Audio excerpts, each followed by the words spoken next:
नमस्कार साथियों, live study Allahabad YouTube channel पे मैं उत्पल मणि त्रिपाठी आप सभी लोगों का स्वागत करता हूं। रात के 9:15 बज चुके हैं और 9:15 बजे का सेशन आप लोगों के लिए टीजीटी, पीजीटी और एलटी ग्रेड की परीक्षा के लिए नागरिक शास्त्र का प्रैक्टिस सेशन होता है। इसमें मैं नियमित रूप से आप लोगों के लिए नागरिक शास्त्र के प्रश्नों का एक संग्रह लेके उपस्थित होता हूँ। आज भी जो है उपस्थित हो चुका हूँ। तो जितने सारे लोग हमारे साथ जुड़ गए हैं, आप सभी से निवेदन है कि आप लोग जो है एक बार कमेंट करके बता दीजिए कि आपको ऑडियो वीडियो सब कुछ क्लियर मिल रही है। साथ ही जो लोग जुड़ते जा रहे हैं दोस्तों, आप सभी से निवेदन है कि आप लोग वीडियो को लाइक और शेयर अवश्य कर दिया करें। अपने दोस्तों मित्रों को शेयर करिए और सेशन की जो है वो संख्या को बढ़ाने का प्रयास करिए। चलिए, तो यदि ऑडियो वीडियो सब कुछ क्लियर मिल रही हो तो एक बार रिस्पॉन्ड कर दीजिए। आजाद जी, सुरेंद्र जी, आकांक्षा जी, किट्टू जी, तेजी से रिस्पॉन्ड करेंगे आप सभी लोग। यदि ऑडियो वीडियो सब कुछ क्लियर मिल रही है तो एक बार रिस्पॉन्ड कर दीजिए आप सभी लोग। चलिए,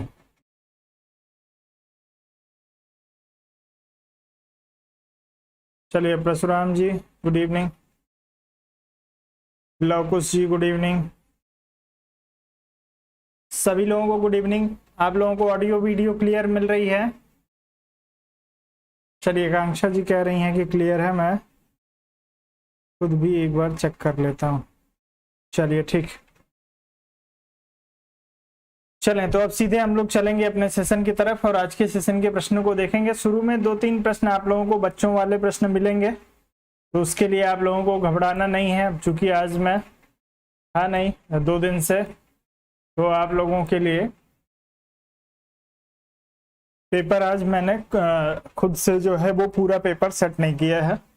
पूरा पेपर जो है आप लोगों का तैयार जो हुआ है वो किसी दूसरे के द्वारा किया गया है। तो थोड़े प्रश्न जो है वो शुरू के 4-5 प्रश्न ही बस आप लोगों को हो सकते हैं कि थोड़े आसान मिल जाएं। चलिए, दिया हुआ है महान ग्रंथ अर्थशास्त्र के लेखक थे, कौन थे भैया बताना है आप लोगों को। सबको पता है, किसी को भी इस प्रश्न में सोचने की जरूरत तो नहीं होनी चाहिए, क्योंकि यह प्रश्न जो है टीजीटी पीजीटी वाले लोगों के लिए आसान सा प्रश्न है। चलिए भैया, चलिए पुण्य प्रकाश त्रिपाठी जी गुड इवनिंग। चलें, तो अर्थशास्त्र जो है वो कौटिल्य या चाणक्य के द्वारा लिखा गया था। जो लोग इसमें बी विकल्प की बात करेंगे उत्तर सही हो जाएगा। इन प्रश्नों पे रुकूंगा नहीं, बिल्कुल भी आप लोगों का समय नहीं लूंगा, कम से कम समय में हम लोग आगे बढ़ेंगे। क्या हो गया भाई? चलिए, उत्तर प्रदेश की प्रथम महिला मुख्यमंत्री कौन थी? आप लोग बता दीजिए। 5-5 सेकंड का समय लीजिए और तेजी से रिस्पॉन्ड कर दीजिए।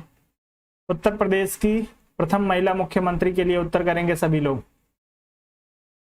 मायावती, विजयलक्ष्मी पंडित, सुचिता कृपलानी, सरोजनी नायडू। चलें भैया, तेजी से उत्तर करिएगा। चलें, तो इसमें जो लोग सुचिता कृपलानी के लिए उत्तर अपना करेंगे उन सभी का उत्तर जो हो जाएगा बिल्कुल सही हो जाएगा। पहली महिला थी जो उत्तर प्रदेश की मुख्यमंत्री बनी है, तो आप लोग पहली महिला मुख्यमंत्री के रूप में इनका नाम याद रखिएगा। हालांकि ऐसे प्रश्नों के पूछे जाने की संभावना बिल्कुल भी अब नहीं है, कभी किसी जमाने में ऐसे प्रश्न जो है वो पूछे जाते रहे होंगे। फिर भी जानना चाहिए आप लोगों को, कोई भी प्रश्न जो है वो पुराना नहीं होता है, कोई भी प्रश्न जो है अनावश्यक नहीं होता है। अगला दिया है, केंद्र राज्य संबंध में विवाद का एक कारण रहा है राष्ट्रपति का पद, प्रधानमंत्री का पद, राज्यपाल का पद या मुख्यमंत्री का पद। तेजी से उत्तर करेंगे इस प्रश्न के लिए। चलें, तो जैसा कि मैं देख पा रहा हूँ बहुत ही तेजी से आप सभी लोगों का उत्तर आ रहा है। गुड इवनिंग आप सभी लोगों को, जो लोग देर से जुड़े हैं आप सभी लोगों को गुड इवनिंग। वीडियो को लाइक और शेयर अवश्य कर दीजिए। तो जो लोग इसमें सी विकल्प का चुनाव कर रहे होंगे, राज्यपाल का पद जो है दोस्तों हमेशा केंद्र और राज्य के बीच जो है वो संघर्ष का कारण रहा है, क्योंकि राज्यपाल को जो है वो केंद्र के एजेंट के रूप में देखा जाता है और राज्य सरकारों को यह जो है वो नियंत्रित करने का प्रयत्न करते हैं। तो इसकी वजह से इनकी जो विवेकाधीन शक्तियां हैं राज्यपाल की, उनकी वजह से इनका पद जो है वो हमेशा चर्चा में बना रहता है। तो उत्तर आपका जो हो जाएगा वो तीसरे विकल्प के लिए बिल्कुल सही हो जाएगा। अगला प्रश्न जो दिया है, तुम मुझे खून दो मैं तुम्हें आजादी दूंगा, किसने कहा था? गांधी जी, सुभाष चंद्र बोस, बिपिन चंद्र पाल और दादा भाई नौरोजी। किसी एक को आप चुन लीजिए और उत्तर तेजी से कर दीजिए। चलिए भैया, तो अब इस प्रश्न में भी आप लोगों को नारा पता होगा, सुभाष चंद्र बोस जी का दिया हुआ नारा है कि तुम मुझे खून दो मैं तुम्हें आजादी दूंगा। जो लोग बी विकल्प के साथ जाएंगे उत्तर सही होगा। अगला प्रश्न है, राजनीतिक दल निम्न में से किसके लिए जरूरी है? सैनिक शासन के लिए, तानाशाही के लिए, लोकतंत्र के लिए, या आपके इनमें से किसी के लिए नहीं? चारों में से किसी एक को चुनिए और तेजी से उत्तर करिए। 6 नंबर प्रश्न के लिए उत्तर करिए आप सभी लोग। चले, दिव्यांशु जी का उत्तर 6 नंबर के लिए, पूनम जी का, रुचि जी का उत्तर आ रहा है इस प्रश्न में। चलें, तो भैया ये लोकतंत्र बिना राजनीतिक दलों के नहीं बन सकता है। राजनीतिक दलों के ही लोग जो है वो चुनाव लड़ते हैं और उन्हीं को जो है वो जनता के द्वारा चुना जाता है, और जनता के द्वारा अपने लिए शासन करने के लिए लोगों का चुनाव करने के कारण ही से जो है वो लोकतंत्र या डेमोक्रेसी कहा जाता है। उत्तर सी विकल्प के लिए बिल्कुल सही होगा। आगे बढ़ते हैं, अगला दिया है, राज्य की उत्पत्ति का सर्वाधिक विवादास्पद एवं चर्चित सिद्धांत है सामाजिक अनुबंध सिद्धांत, पितृसत्तात्मक एवं मातृसत्तात्मक सिद्धांत, विकासवादी सिद्धांत या शक्ति सिद्धांत। चारों में से एक को चुन लीजिए और उत्तर करिए 7 नंबर प्रश्न के लिए। राज्य की उत्पत्ति का सर्वाधिक विवादास्पद एवं चर्चित सिद्धांत रहा है, कौन सा सिद्धांत रहा है भैया?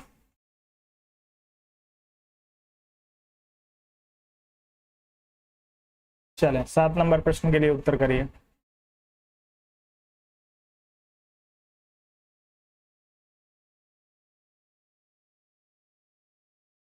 चलें, तेजी से उत्तर करिएगा आप सभी लोग।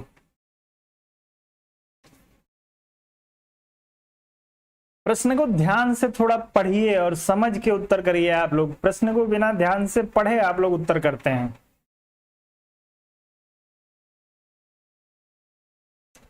सोचते नहीं है आप लोग, अपने जहन पे, अपने दिमाग पे बिल्कुल भी जोर नहीं देते हैं, ये अच्छी बात नहीं है। प्रश्न में पूछा है सर्वाधिक विवादास्पद एवं चर्चित सिद्धांत कौन सा है?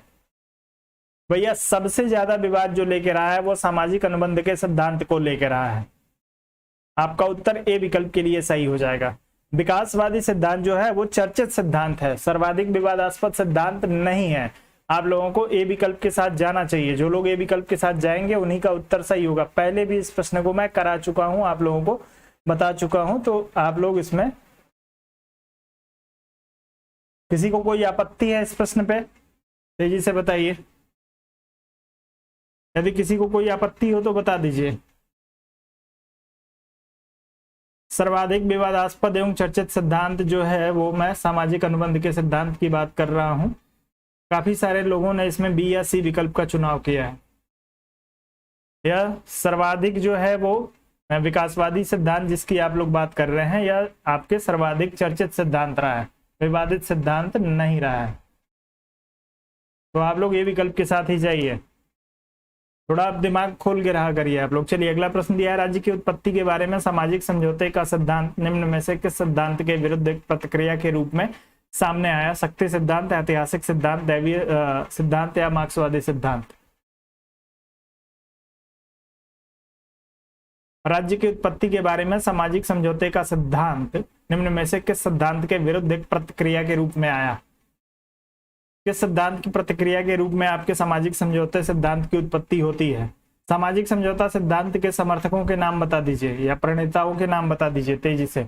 जो लोग इसमें दैवीय उत्पत्ति के सिद्धांत की बात कर रहे होंगे उन सभी का उत्तर जो होगा बिल्कुल सही हो जाएगा। सामाजिक समझौते के सिद्धांत के पूर्व की जो स्थिति थी भैया, दैवीय सिद्धांत का जो है वो बोलबाला था, और इसी को चुनौती देने के लिए, इसकी कमियों को जो है वो, इनकी कमियों से लड़ने के लिए आपके हॉब्स और रूसो के द्वारा जो है सामाजिक समझौते का एक सिद्धांत दिया गया, जो आपके दैवीय सिद्धांत के दैवीय उत्पत्ति के सिद्धांत को काउंटर करने के लिए जो है वो आया था। उत्तर आपका तीसरे विकल्प के लिए बिल्कुल सही हो जाएगा।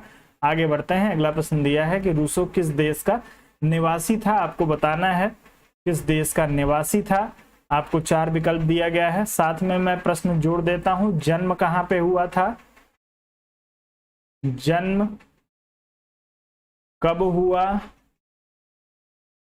और कहां हुआ।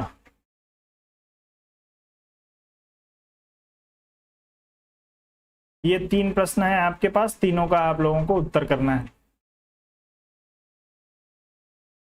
चलिए, सी विकल्प के लिए आप लोग उत्तर चुन रहे हैं। सबका उत्तर जो है सी विकल्प के लिए आ रहा है। पहले तो सभी लोग उत्तर करिए और तेजी से उत्तर करिए।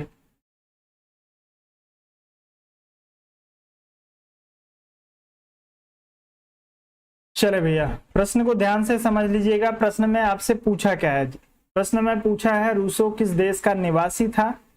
मैं आपसे पूछ रहा हूं इनका जन्म कब और कहां हुआ है। उत्तर करिए 9 नंबर के लिए।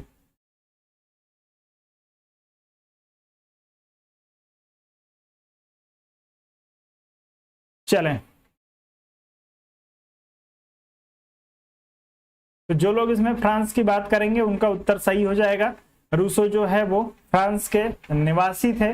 ध्यान रखिएगा, रूसो को जो ख्याति मिली है या जो नागरिकता मिली है, आप लोग ध्यान रखेंगे, नागरिकता इनके पास इनको जो मिली है वो भैया मिली है फ्रांस की। जब हम इनके जन्म की बात करते हैं तो इनका जन्म जो होता है वो 1712 ईस्वी में जो है इनका जन्म होता है। कहाँ पे होता है? आपके जेनेवा में होता है। जेनेवा आप सभी लोग जानते होंगे कहाँ पे है भैया, जेनेवा। तो आप लोग ध्यान रखिएगा, यह है आपके स्विट्जरलैंड में। तो जेनेवा, स्विट्जरलैंड के जेनेवा में इनका जन्म होता है 1712 ईस्वी में। और इनको नागरिकता मिलती है कहाँ की? फ्रांस की, क्योंकि फ्रांस में ही इन्होंने अपने राजनीतिक कार्यों को किया था। तो आप लोग इसको ध्यान से देख लीजिएगा।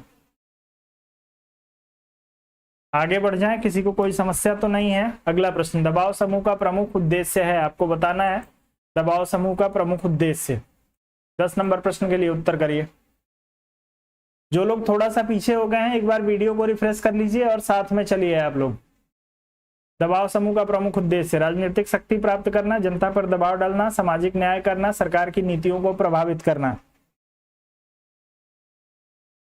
चलें, तो जितने दबाव समूह या प्रेशर ग्रुप जो होते हैं भैया वो सरकार की नीतियों को अपने हित में प्रभावित करने का प्रयास करते हैं। व्यक्तिगत हित में या उस समूह के हित में प्रभावित करने का कार्य जो किया जाता है वो दबाव समूह या प्रेशर ग्रुप के द्वारा किया जाता है।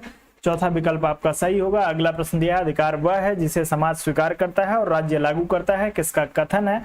स्टेटमेंट इंपॉर्टेंट है, कई बार पूछा जा चुका है। उत्तर करना है आप लोगों को। बोसांके, ग्रीनलास्की और मैकाइवर दिया हुआ है, विकल्प में से किसी एक को चुन लीजिए। अधिकार वह दावा है जिसे समाज स्वीकार करता है और राज्य के द्वारा लागू किया जाता है। किसने कहा था? चले, 11 नंबर प्रश्न के लिए उत्तर करिए तेजी से। चलें, तो सबका उत्तर आना शुरू हो गया है ए विकल्प के लिए। बोसांके महोदय का स्टेटमेंट है, अधिकार वह दावा है जिसे समाज पहले स्वीकार करेगा और जब समाज इसे स्वीकार कर लेता है तब राज्य जो है इसे लागू करता है कानून के रूप में। तो उत्तर आपका जो हो जाएगा वो किसके लिए सही हो जाएगा? बोसांके के लिए सही हो जाएगा। इस स्टेटमेंट को समझ के आप लोग ध्यान करेंगे, याद करेंगे तो आप लोगों के लिए ज्यादा बढ़िया रहेगा। अगला दिया है, निम्न में से नैतिक कर्तव्य है, कौन सा है? कर देना, माता पिता द्वारा बच्चों को शिक्षा प्रदान करना, सैनिक सेवा करना, या इनमें से कोई नहीं। चारों में से किसी एक को चुनिएगा। आपसे नैतिक कर्तव्य पूछा गया है, तेजी से उत्तर करेंगे।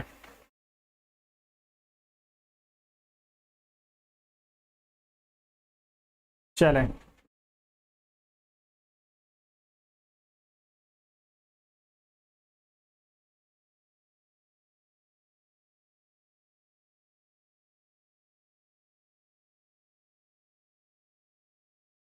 चले भैया तेजी से उत्तर करिए।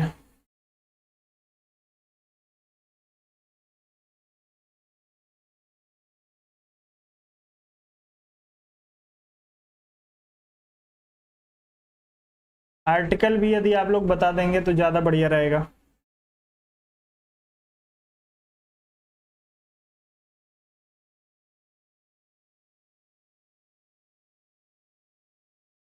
चलें, तो जो लोग इसमें माता पिता द्वारा बच्चों को शिक्षा प्रदान करने की बात कर रहे होंगे उन सभी का उत्तर बिल्कुल सही हो जाएगा आपके।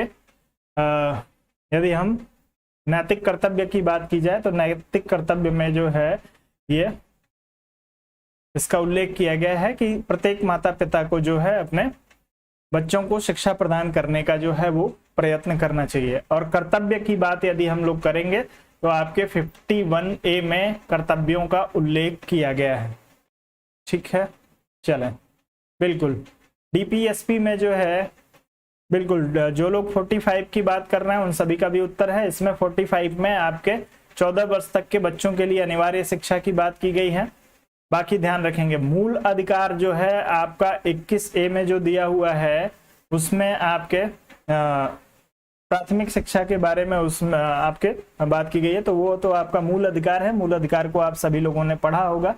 बाकी यदि हम लोग बात करते हैं तो कर्तव्य की जब बात पूछी जाए, कर्तव्य का उल्लेख जो है भारतीय संविधान के किस अनुच्छेद में किया गया है, तो आप लोग ध्यान रखेंगे कि आपके 51A में किया गया है। अनिवार्य शिक्षा की बात किस में की गई है, तो 21A में की गई है। और 6 से 14 वर्ष के 14 वर्ष तक के बच्चों के लिए शिक्षा की व्यवस्था करना राज्य का कर्तव्य होगा। कहाँ पे कहा गया है, तो अनुच्छेद 45 में कहा गया है। ये तीनों चीजें क्लियर करके पढ़िएगा। आगे बढ़ते हैं। इस समय सत्य को प्रमाणित करते हैं, हम इस सत्य को प्रमाणित करते हैं कि सब मनुष्य समान पैदा हुए हैं। यह कथन निम्न में से किससे संबंधित है? फ्रांसीसी क्रांति से, अमेरिकी स्वतंत्रता घोषणा पत्र से, आपके इंग्लैंड की क्रांति से, या रूसों की क्रांति से? चारों में से किसी एक को चुनिएगा।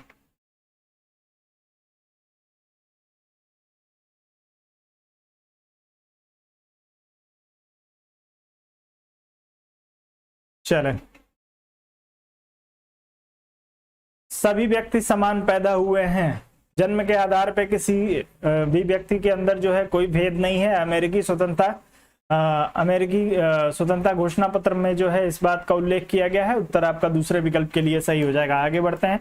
अगला प्रश्न दिया, निम्न में से कौन न्याय का सार्वलौकिक तत्व है? आपको बताना है न्याय का सार्वलौकिक तत्व कौन सा है। न्याय समानता पर बल देता है, न्याय समानता का पर्यायवाची है, न्याय बंधनों पर बल देता है, और न्याय बंधनों का अभाव है। चारों में से किसी एक को चुनिएगा। चलें, तेजी से रिस्पॉन्ड करेंगे। न्याय का सार्वलौकिक तत्व है, आपको बताना है। चलें, तो न्याय का सार्वलौकिक और अनिवार्य तत्व जो होता है वह होता है न्याय समानता पर जो है वो बल देता है। किसी भी परिस्थिति में न्याय के अंतर्गत जो है दो व्यक्तियों के अंदर किसी भी तरह का उसके धर्म के, जाति के, लिंग के आधार पे कोई भेदभाव नहीं किया जा सकता। सभी के लिए समान न्याय की बात की गई है। तो सार्वलौकिक तत्व जो है आपके जस्टिस का वो है न्याय समानता पर बल देता है। ए विकल्प आपका बिल्कुल सही हो जाएगा। 15 नंबर प्रश्न आपका दिया है, अधिनायक तंत्र निम्न में से किसका विलोम है? लोकतंत्र का, आदर्शवाद का, साम्यवाद का, या आपके व्यवहारवाद का? अधिनायक तंत्र के लिए उत्तर करिएगा। चलें,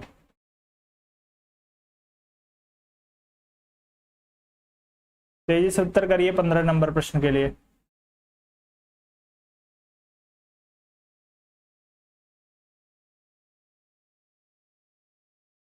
चलें, तो अधिनायक तंत्र जो है भैया आपके लोकतंत्र का ही विलोम होता है। जो लोग इसमें बात कर रहे होंगे लोकतंत्र की, उन सभी का उत्तर यहाँ पे बिल्कुल सही हो जाएगा। लोकतंत्र में जनता जो है वो क्या होती है? सर्वोच्च होती है। और अधिनायक तंत्र में एक व्यक्ति जो है या एक समूह के द्वारा राज्य पे या शासन व्यवस्था पे अधिकार कर लिया जाता है। तो ध्यान रखेंगे, यह आपके लोकतंत्र का विलोम है अधिनायक तंत्र। उत्तर आपका जो हो जाएगा ए विकल्प, एक विकल्प के लिए जो होगा बिल्कुल सही हो जाएगा। एक व्यक्ति या व्यक्तियों के समूह के द्वारा शासन व्यवस्था पे अधिकार करना। चलिए, भारत की खोज पुस्तक के लेखक हैं वास्को डिगामा, पालू एपेलवी, जवाहरलाल नेहरू या लॉर्ड कर्जन? चारों में से एक को चुनना है। तेजी से उत्तर करिए।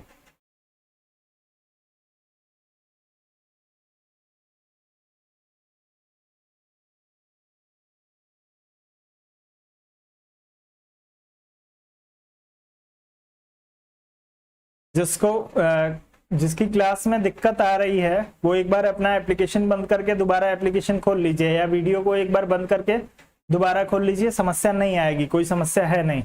चलिए, तो भारत एक खोज की हम बात करेंगे, डिस्कवरी ऑफ इंडिया। तो पंडित नेहरू के द्वारा लिखी गई पुस्तक है। जो लोग तीसरे विकल्प की बात करेंगे उन सभी का उत्तर बिल्कुल सही हो जाएगा। सी विकल्प के साथ जाइएगा। आगे बढ़ते हैं। अगला प्रश्न दिया है कि किस संविधान संशोधन अधिनियम के अंतर्गत भूतपूर्व देसी राजाओं के प्रीवी पर्स को समाप्त किया गया? प्रीवी पर्स को किस संविधान संशोधन के माध्यम से और किस वर्ष में समाप्त किया गया है? आप लोग अपना वर्ष के साथ उत्तर करिएगा। प्रीवी पर्स की सुविधा को किस वर्ष भारत सरकार के द्वारा समाप्त कर दिया गया? चलें,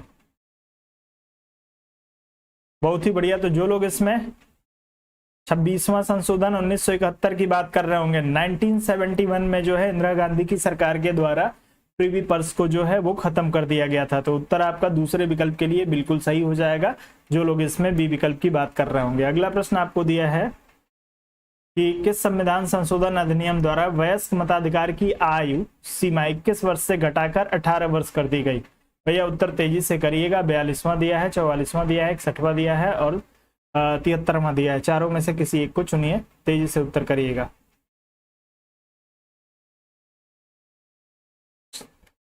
21 वर्ष से घटाकर 18 वर्ष। चले, बहुत ही बढ़िया। तो जो लोग इसमें 61st अमेंडमेंट की बात कर रहे होंगे 1989 की, चलिए बहुत ही बढ़िया। 1989 में जो है वो यह राजीव गांधी जी के प्रयासों के माध्यम से युवाओं को अधिक से अधिक राजीव गांधी जी के चुनाव में शामिल करने के उद्देश्य से जो है वो आयु को 21 वर्ष से कम करके 18 वर्ष कर दिया गया। चलिए आगे बढ़ते हैं। अगला प्रश्न आपको दिया है, निम्नलिखित में से कौन सा निर्वाचन आयोग का कार्य नहीं है? आपको बताना है निर्वाचन आयोग या इलेक्शन कमीशन का इसमें से कौन सा कार्य नहीं है। निर्वाचन क्षेत्रों का परिसीमन करना, राजनीतिक दलों को मान्यता देना, उम्मीदवारों का चयन करना और उपचुनाव करवाना। चारों में से किसी एक को चुनिए और तेजी से उत्तर करिएगा।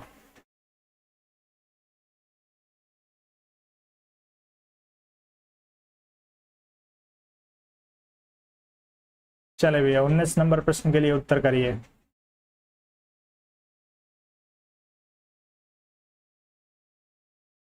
तो जो लोग इसमें उम्मीदवारों के चयन की बात कर रहे होंगे, भैया उम्मीदवारों का चयन जो है वो पार्टियों के द्वारा किया जाता है, ठीक है। पार्टियों के द्वारा चुने हुए व्यक्तियों को जो है वो जनता अपना मत देती है। जनता जो है वो क्या देती है? मत देती है। और तब ये जो है क्या बन जाते हैं? तब ये जो है मिलके सरकार का गठन करते हैं। तो आप लोग ध्यान रखिएगा, उम्मीदवारों का चयन करना इनका कार्य नहीं है, ठीक है। चलें, तो जो लोग इसमें सी विकल्प की बात कर रहे होंगे उन सभी का उत्तर बिल्कुल सही हो जाएगा सी विकल्प के लिए। नहीं कोई समस्या है क्या? कोई समस्या नहीं, आगे बढ़ते हैं। चलिए, और एक चीज ध्यान रखिएगा, इसमें आपको दिया हुआ है निर्वाचन क्षेत्रों का परिसीमन करना। परिसीमन जो है, परिसीमन आयोग भी अलग बनता है। ये निर्वाचन आयोग के देख रेख में ही ये कार्य होता है। तो कभी कभार जब आपसे प्रश्न पूछा जाए कि निर्वाचन क्षेत्रों का परिसीमन करना कार्य किसका है, तो ध्यान रखिएगा उसमें आपको परिसीमन आयोग दिया रहेगा, उसमें निर्वाचन आयोग का चुनाव आप लोगों को नहीं करना चाहिए ऐसे प्रश्नों में। तो आप लोग ध्यान रखिएगा कि परिसीमन आयोग का कार्य जो है वो चुनाव क्षेत्र को निर्धारित करना है, ठीक है। ये दोनों कोऑर्डिनेशन के साथ कार्य करते हैं। अब चूंकि विकल्प में आपको एक ही किसी विकल्प का चुनाव करना है, तो आपको जाना पड़ेगा किसके साथ? उम्मीदवारों के चयन के साथ। आप परिसीमन आयोग के साथ नहीं जा सकते। आगे बढ़ेंगे। अगला प्रश्न आपको दिया है, द्वितीय पंचवर्षीय योजना की मुख्य प्राथमिकता क्या थी? कृषि एवं सिंचाई परियोजनाओं का विस्तार, रोजगार वृद्धि, क्षेत्रीय असंतुलन को समाप्त करना, तीव्र गति से औद्योगिकरण। चारों में से किसी एक को चुन लीजिए और उत्तर कर दीजिए।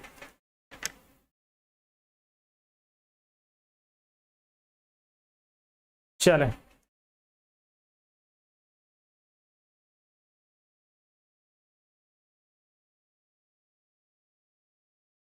क्या हो गया मणिकर्णिका जी, आपकी वीडियो नहीं चल रही है? मैं एक बार स्वयं चेक कर लेता हूं अपने फोन से भी, मुझे पता चल जाएगा किसकी नहीं चल रही है किसकी चल रही है।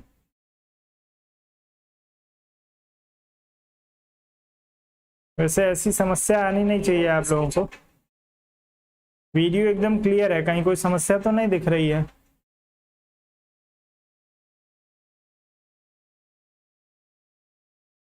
मुझे कहीं कोई समस्या नहीं आ रही है। ऐसी समस्या आनी नहीं चाहिए आप लोगों को।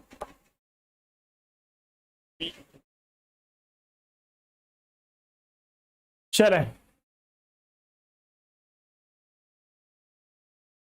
तो जो लोग इसमें बात कर रहे होंगे चौथे विकल्प पे, तीव्र गति से औद्योगिकरण। आपसे द्वितीय पंचवर्षीय योजना दिया है, सेकंड 5 ईयर प्लान के बारे में आपसे पूछा गया है और सेकंड 5 ईयर प्लान को किस नाम से जाना जाता है? आप लोग तेजी से उत्तर करेंगे। सेकंड 5 ईयर प्लान जो है वो 1956 से 1956 से जो है ये 61 तक चला था। इसे किस नाम से जाना जाता है? इसको एक नाम भी दिया गया था, एक मॉडल है जिसके नाम से जाना जाता है।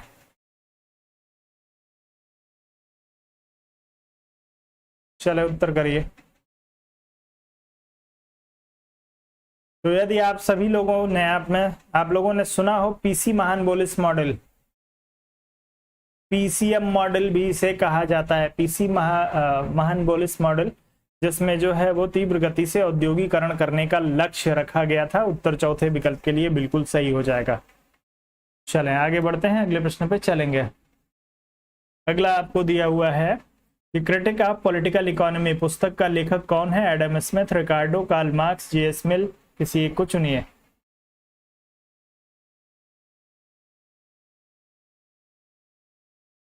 इक्कीस नंबर प्रश्न के लिए उत्तर करिए। चलिए उत्तर आ रहा है,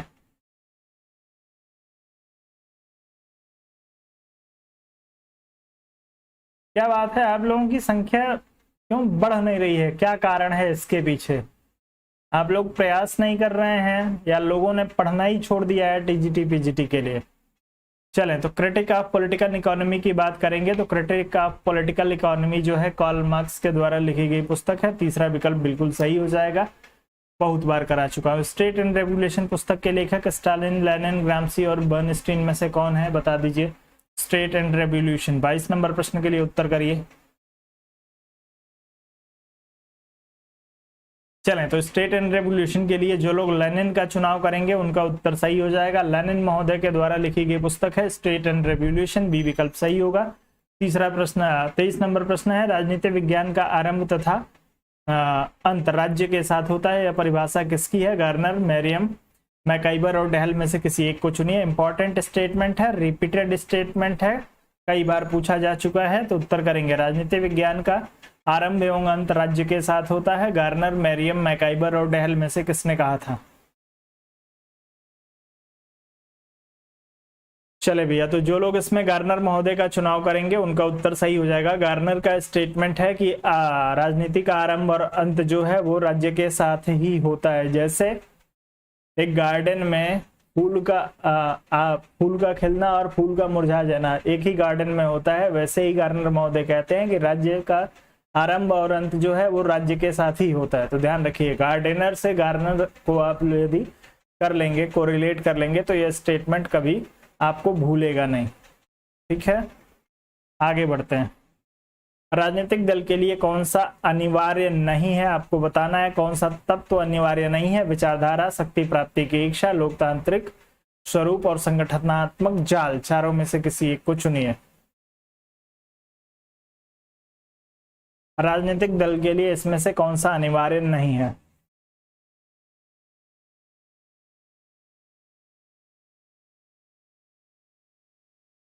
चौबीस नंबर प्रश्न के लिए उत्तर करिए।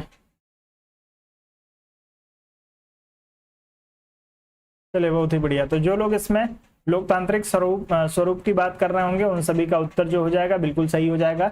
सिर्फ जो है वो लोकतंत्र में ही राजनीतिक दल नहीं होते हैं।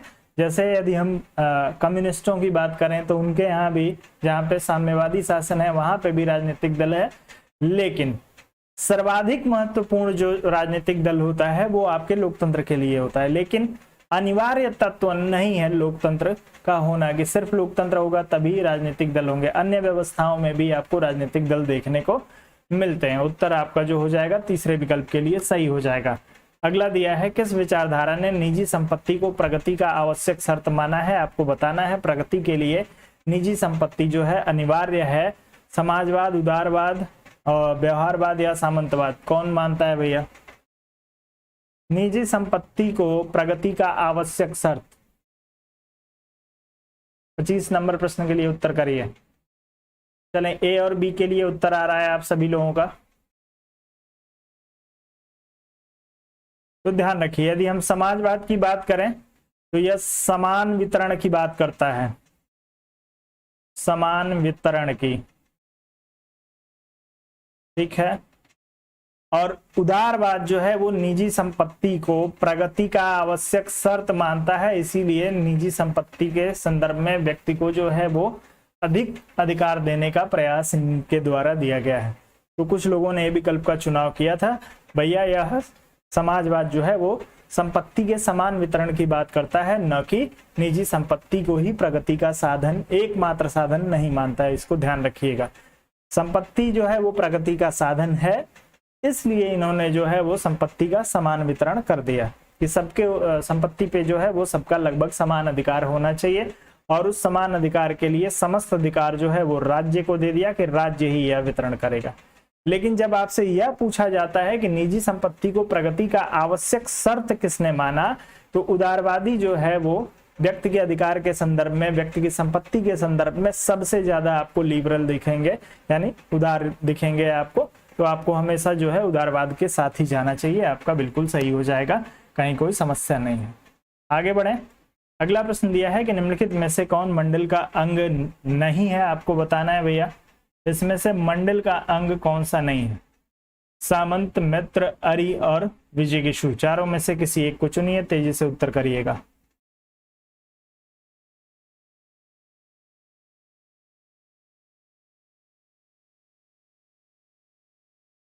मंडल कितने राज्यों से मिलकर बनता है?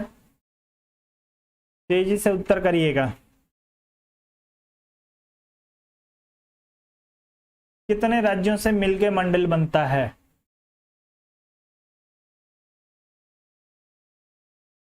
चलिए 12 की बात करें। 12 के नाम याद है आप लोगों को?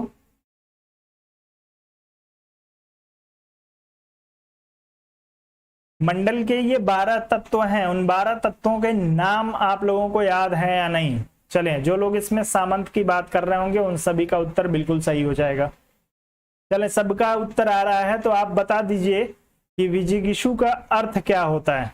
इसका अर्थ पूछा जा चुका है, अर्थ तेजी से क्लियर करिए। चलिए ठीक है, अच्छी बात है, याद है तो समय नहीं आप लोगों का बर्बाद करूंगा।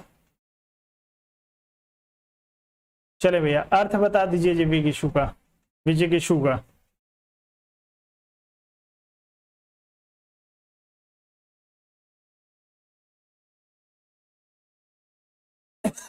चलिए, बहुत ही बढ़िया। तो भैया जो लोग ये मान रहे होंगे कि विजिगीषु का अर्थ होता है वह व्यक्ति जो दूसरे राज्यों को जीतकर अपने में मिलाने की इच्छा रखता हो, ठीक है, ऐसा व्यक्ति या वह व्यक्ति जो जीतने की इच्छा रखता हो, दूसरे राज्यों को अपने में मिलाने की इच्छा रखता हो, उसे जो है वो विजिगीषु कहा गया। चलिए, जो विजेता होगा, कई सारे अर्थ जो है वो कंडीशन के हिसाब से, देखिए स्टेटमेंट के हिसाब से आप लोगों को इसका सामान्य अर्थ पता होना चाहिए। कई बार प्रश्न में कंडीशन लगा के और इधर उधर थोड़ा बहुत इसको परिवर्तित किया जा सकता है, तो वो आपको कुछ भी दे सकता है। जो विजेता हो, जो जीतने की इच्छा रखता हो, जो राज्य को अपने आप में मिलाना चाहता हो, तो इस तरीके के कई विकल्प हो सकते हैं। जो सबसे उपयुक्त होगा उसका चुनाव करिएगा। उत्तर आपका जो होगा इसमें ए विकल्प के लिए सही हो जाएगा। 12 जो अंग हैं उसमें सामंत का जिक्र नहीं है, अरि का जिक्र है, मित्र का है और विजिगीषु का है। इसके बाद से 9 है। आप लोगों को 9 को मैंने कई बार नोट करवाया है, जिनको नहीं पता होगा वो बता देना, आप लोग नोट करवा दूंगा। चलिए, अगला दिया है, निम्नलिखित में से किस संविधान संशोधन अधिनियम के द्वारा सिक्किम को भारतीय राज्य प्रणाली का अभिन्न अंग स्वीकार किया गया? आपको 35वां, 36वां, 37वां और 38वां दिया गया है। उत्तर तेजी से करिएगा।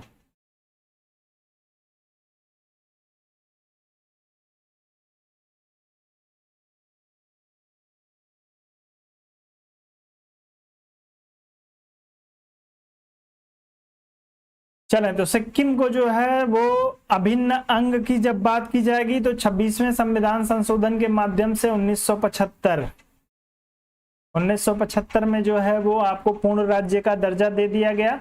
और ध्यान रखिएगा, सिक्किम को पहले सह राज्य का या अर्ध राज्य का जो दर्जा दिया गया था वो आपके 1974 के 35वें संविधान संशोधन के माध्यम से दिया गया था। तो 2 प्रश्न आपसे यहां से पूछे जाते हैं।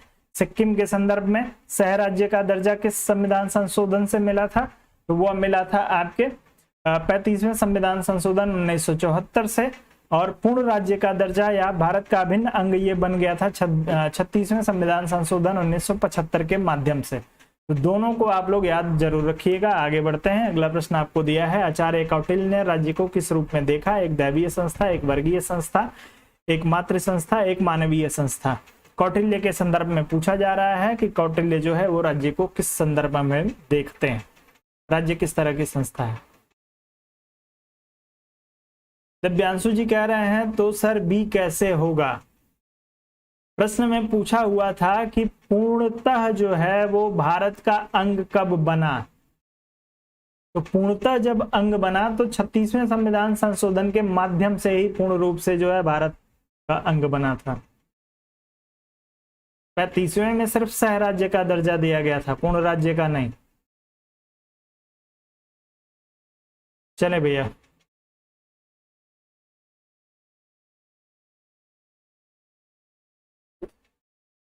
तो जो लोग इसमें एक मानवीय संस्था की बात कर रहे होंगे उन सभी का उत्तर जो हो जाएगा बिल्कुल सही हो जाएगा। राज्य एक मानवीय संस्था है और यही कारण है कि जो इनकी पुस्तक अर्थशास्त्र है उसमें इन्होंने राजा के कर्तव्य, राज्य के कार्य आदि चीजों का जो है वो विस्तार से उल्लेख किया है। आप लोग इसमें ध्यान रखिएगा। एक मानवीय संस्था मानते हैं, दैवीय संस्था या प्राकृतिक संस्था राज्य को नहीं मानते हैं। आगे बढ़ेंगे, कौटिल्य की बात यदि की जाए तो राष्ट्रीय स्वतंत्रता आंदोलन के दौरान बहिष्कृत भारत नामक विचार पत्र कौन निकालता था। महात्मा गांधी, जयप्रकाश नारायण, बी.आर. अम्बेडकर, मानवेंद्र नाथ राव। चलिए, बहिष्कृत भारत नामक पत्रिका या विचार पत्र किसके द्वारा जो है वो निकाला जाता था, उत्तर करिएगा तेजी से।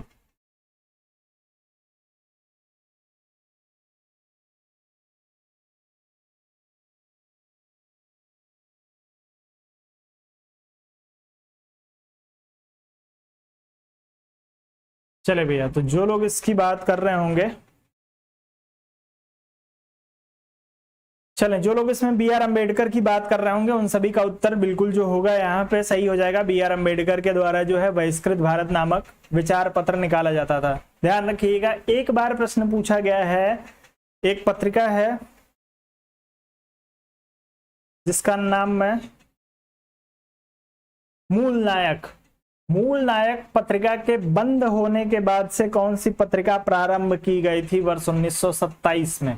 प्रश्न पूछा गया, ये किस एग्जाम में पूछा गया है मुझे एग्जैक्ट ध्यान नहीं आ रहा है, लेकिन पूछा गया है कि मूल नायक पत्रिका के बंद होने के बाद वर्ष 1927 में निम्न में से कौन सी पत्रिका को प्रारंभ किया गया, कौन सा विचार पत्र प्रारंभ किया गया। तो उसका भी उत्तर भैया आपका बहिष्कृत भारत ही होता है, जो 1927 से अंबेडकर महोदय बॉम्बे से इसको प्रकाशित करते थे। ध्यान रखिएगा। आगे बढ़ते हैं, अगले प्रश्न पे चलेंगे।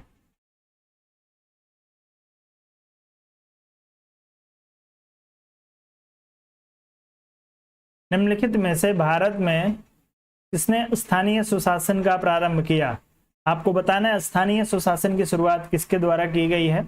Lord Mountbatten, Lord Ripon, Lord Canning, Lord Macaulay.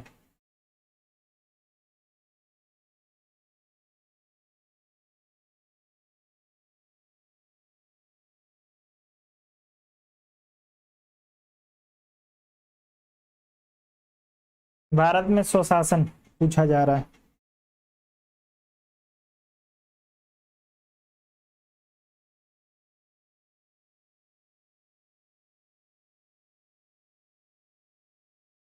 चलें, तो जो लोग इसमें जो है बात कर रहे होंगे लॉर्ड रिपन की, उन सभी का उत्तर जो होगा बिल्कुल सही हो जाएगा।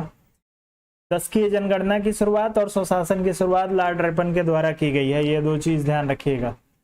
कोई धन विधेयक है या नहीं, इसका विनिश्चय अंतिम रूप से कौन करता है। राष्ट्रपति, उपराष्ट्रपति, लोकसभा अध्यक्ष या वित्त मंत्री। कोई धन विधेयक है या नहीं, इसका विनिश्चय अंतिम रूप से कौन करता है, उत्तर करना है आप सभी को। 31 नंबर के लिए उत्तर करिएगा।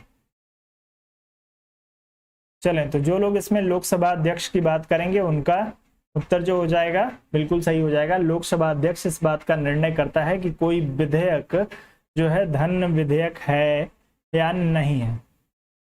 धन विधेयक को लेके जी 109 और 110 जो है आप लोगों को दो अनुच्छेद, बिल्कुल धन विधेयक के संदर्भ में जब भी धन विधेयक के बारे में आपको कुछ भी जानना हो तो आप लोगों को अनुच्छेद 109 और अनुच्छेद 110 सबसे पहले पढ़ना चाहिए, या जो है आपके धन विधेयक को लेके आपके जितने सारे कंफ्यूजन होंगे उन सबको जो है ये यहीं से आपके कंफ्यूजन दूर होने शुरू हो जाएंगे। तो धन विधेयक को आप लोग अच्छे से समझना चाहें तो 109 और 110 अपना बेयर एक्ट खोल के और उसको डिटेल में पढ़ सकते हैं।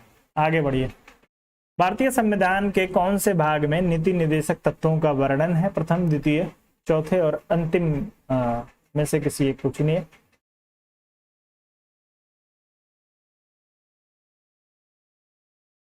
यदि मेरे स्माइल कर देने से आप लोगों का सिलेक्शन हो जाता, या जैसे आप लोग आपस में बातचीत में ज़्यादा इंटरेस्टेड रहते हैं, यदि सिर्फ वह करने से आप लोगों का सिलेक्शन हो जाए, आप लोग मुझे आश्वस्त कर दीजिए कि जी सर हो जाएगा, तो मैं नियमित रूप से बैठ के 2 घंटे का आप लोगों का पेपर होगा, 2 घंटे स्माइल करूंगा, रोज 2 घंटे आप लोगों से सिर्फ बातचीत करूंगा।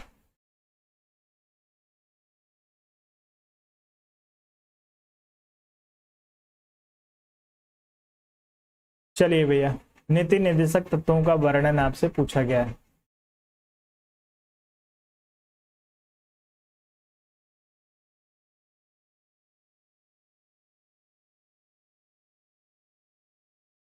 चलें, तो जो लोग इसमें सी विकल्प की बात कर रहे होंगे उत्तर सही हो जाएगा। चौथे भाग में जो है डीपीएसपी आपको दिया हुआ है, कहां से कहां तक है भैया? 36 से लेके 51 तक।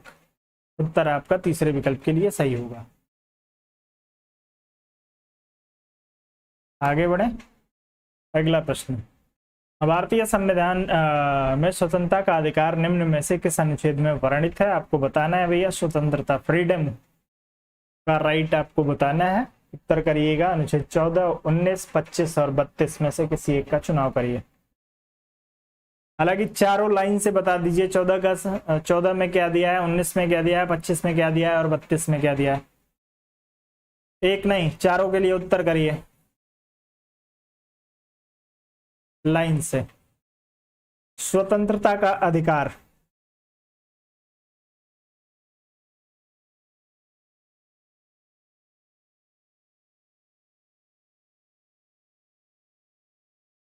चले भैया, बहुत ही बढ़िया। तो जो लोग अनुच्छेद 19 की बात कर रहे हैं, 6 प्रकार की स्वतंत्रता के, उन सभी का उत्तर बिल्कुल सही हो जाएगा। अनुच्छेद 14 की बात करेंगे तो यह समानता की बात करता है भैया।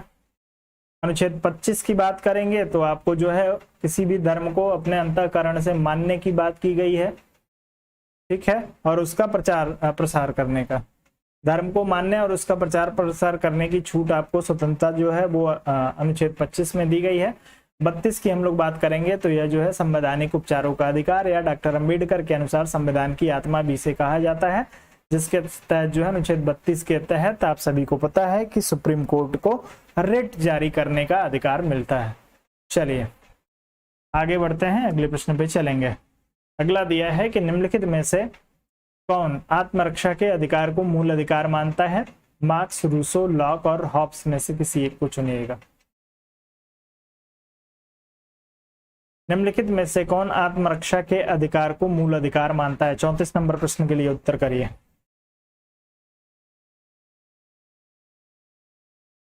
चलें, तो आत्मरक्षा का अधिकार जो है मूल अधिकार है, ये आपके हॉब्स महोदय ने कहा था, और आप सभी को पता है कि एकमात्र शर्त पे जो है ये संप्रभु का विरोध करने की या संप्रभु की अवज्ञा करने की अनुमति देते हैं, वह क्या है? आत्मरक्षा। यदि आपके जीवन पे संकट उत्पन्न हो जाए तो आप अपने संप्रभु, अपने शासक, अपने राज्य का विरोध कर सकते हैं, ऐसा हॉब्स का मानना है।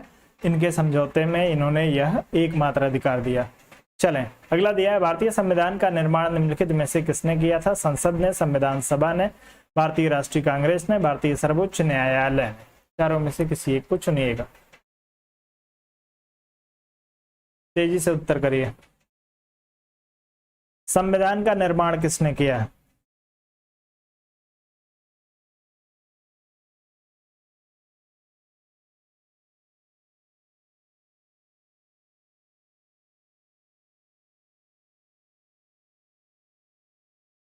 चले भैया, तो जो लोग संविधान सभा की बात कर रहे होंगे उन सभी का उत्तर जो होगा बिल्कुल सही हो जाएगा। संविधान सभा के द्वारा जो है वो भारतीय संविधान का निर्माण किया गया, और यही संविधान सभा जो है संविधान के बन जाने के बाद से संसद में जो है वो परिवर्तित हो गई थी। तो उत्तर आपका दूसरे विकल्प के लिए बिल्कुल सही होगा। आगे बढ़ते हैं, अगला दिया है आदिम समाज सामुदायिक है, जबकि उसके बाद आने वाले समाज व्यक्तिगत संपत्ति के कारण शोषक है। यह विचार किसका है? वेबर का, मार्क्स का, हॉब्स का या जीडीएच कोल का? आदिम समाज को यह कहते हैं कि यह सामुदायिक है, जबकि उसके बाद व्यक्तिगत संपत्ति के कारण समाज जो है वो शोषक हो गया या एक दूसरे का शोषण करने लगा। कौन मानता है भैया? वेबर, मार्क्स, हाब्स और जीडीएच कोल में से किसी एक को चुनिएगा।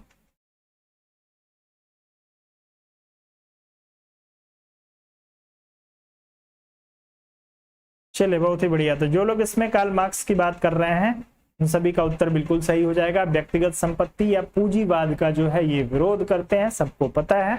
उत्तर आपका दूसरे विकल्प के लिए बिल्कुल सही हो जाएगा।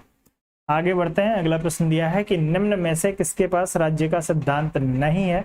आपको बताना है भैया किसके पास राज्य का ही कोई सिद्धांत नहीं है। फेबियन समाजवाद, श्रेणी समाजवाद, श्रमिक संघवाद या अराजकतावाद, चारों में से किसी एक को चुनिएगा।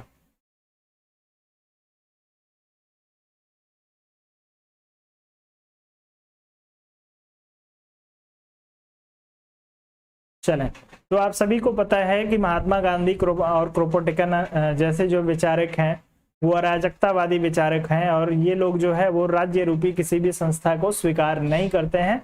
इसी के कारण से इनको अराजकतावादी भी कहा जाता है। अराजकतावादी मतलब मारपीट करने वाला नहीं, अराजकतावादी मतलब राज्य को स्वीकार न करने वाला। तो उत्तर आपका जो हो जाएगा वो अराजकतावाद के लिए सही हो जाएगा, जो लोग डी विकल्प के साथ जाएंगे।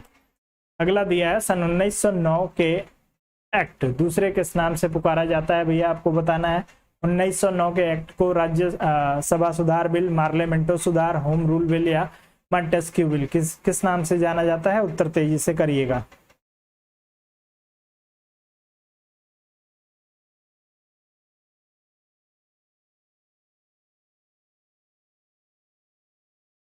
चले, इसमें राज्य सचिव कौन था और जो है वायसराय कौन था, एक बार तेजी से उत्तर करिए। ये दोनों जो है, एक व्यक्ति राज्य सचिव के पद पे और एक व्यक्ति जो है वायसराय के पद पे थे। इन दोनों लोगों ने मिलकर 1909 के एक्ट को तैयार किया, जो उसके पहले की कमियों को दूर करने के लिए आया था। कौन वायसराय है और कौन जो है राज्य सचिव है, तेजी से कमेंट करके बता दीजिए।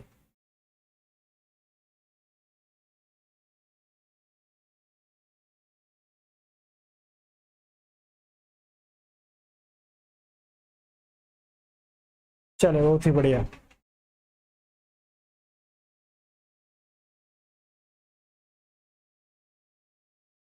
तो यदि हम बात करेंगे मार्ले की, तो भैया ये सेक्रेटरी थे या सचिव थे।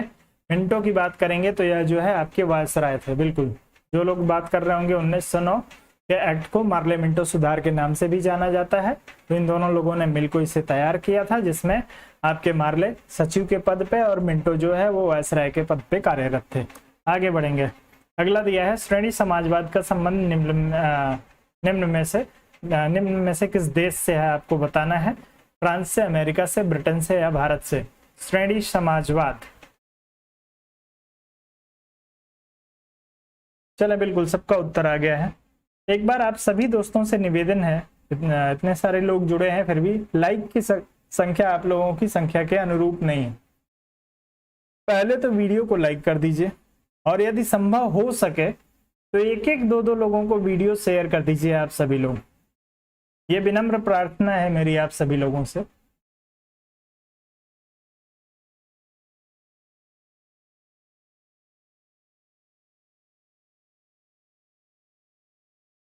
चलें, श्रेणी समाजवाद के लिए उत्तर करिए 39 नंबर प्रश्न के लिए।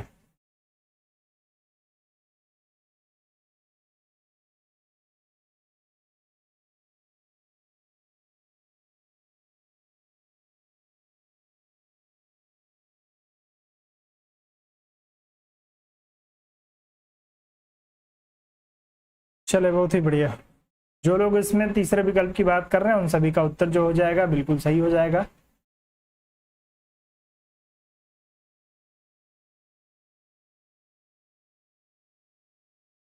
नीलेश शुक्ला जी कह रहे हैं सर रोज टेस्ट करवाया करें। देखिए टेस्ट आप लोगों का, यदि आप एप्लीकेशन पे टेस्ट की बात कर रहे हैं तो वो हफ्ते में एक दिन होगा। बाकी ये भी आप लोगों का टेस्ट ही है, यदि आप लोग ईमानदारी से करेंगे तो टेस्ट है, नहीं ईमानदारी से करेंगे तो फिर कोई बात ही नहीं। लेकिन जो आप लोग और टेस्ट की बात आप लोग क्यों करते हैं, अभी तक जो है मात्र 55 या 56 लोगों ने टेस्ट कंडक्ट किया है, एक हफ्ते से ऊपर हो गया है, एक हफ्ते से ऊपर 56 लोग अभी तक टेस्ट दिए हैं, सारे लोगों ने टेस्ट नहीं दिया है। और ये टेस्ट मैंने जो टेस्ट पेपर मैंने बनाया है, थोड़ा सा स्टैंडर्ड उसका ऊपर मैंने जानबूझ के रखा था, कारण था कि मैं ये समझना चाहता हूं कि आप लोगों को किस स्तर से मुझे लेके जाना पड़ेगा। तो यदि आप लोग टेस्ट नहीं देंगे सारे लोग, तो मैं एक लेवल सेट नहीं कर पाऊंगा कि मुझे कहां से आप लोगों को उठाने की जरूरत है, किस लेवल से। चलें, तो जो लोग ब्रिटेन की बात कर रहे होंगे उन सभी का उत्तर बिल्कुल सही हो जाएगा। श्रेणी समाजवाद जो है वो ब्रिटेन की बात करता है, ब्रिटेन से इसका संबंध है। क्या है श्रेणी समाजवाद, तो आप सभी को पता होना चाहिए कि जो उद्योग है, उद्योग में जो है वो श्रमिकों के नियंत्रण की बात करते हैं श्रेणी समाजवादी। बस सीधी सी बात इतना याद रखेंगे तो श्रेणी समाजवाद कभी आपको परेशान नहीं करेगा। उत्तर आप सभी लोगों का तीसरे विकल्प के लिए सही हो जाएगा। आगे बढ़ते हैं, अगला प्रश्न आपको दिया है, व्यक्तिवाद व समाजवाद में किस प्रकार का संबंध है, परस्पर सहयोग, आदान प्रदान, परस्पर मिलान या मिलना, परस्पर विरोध का चारों में से एक को करिए।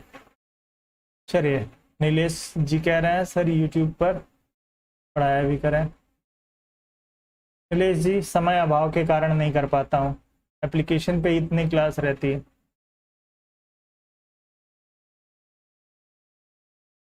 चलिए, किसी ने कहा है कि कोई टेस्ट का जो है वो लेवल बहुत हाई था।